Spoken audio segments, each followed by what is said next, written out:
Hello guys, in this video, I will compare N8n and AutoGen to help you decide which one is better for automation platform. So let's compare both of them. Number 1, user interface and usability.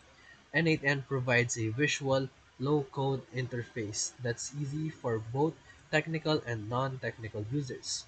You can drag and drop nodes to build complex workflows.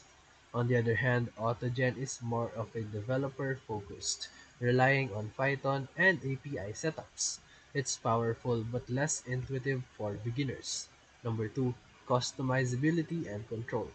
N8n shines with its modularity.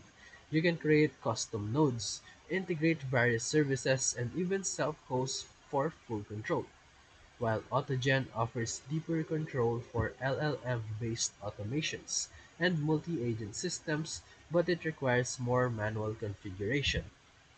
Number 3, integrations and ecosystem. N8n has a wider range or native integrations, such as Slack, Google Sheets, OpenAI, and many more, while AutoGen is newer and more experimental, mostly used for building AI agents that reason and execute tasks collaboratively. Number 4, community and support.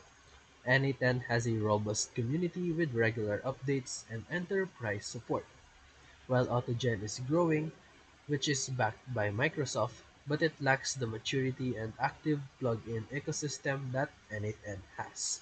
So for conclusion, for most users and teams, N8n is the best automation platform in 2025 due to its balance of power and usability, while AutoGen is better for AI researchers and developers building multi-agent LLM tools. So if this video helped you, feel free to like and subscribe for more quick tutorials, reviews, and comparison videos. Thank you for watching.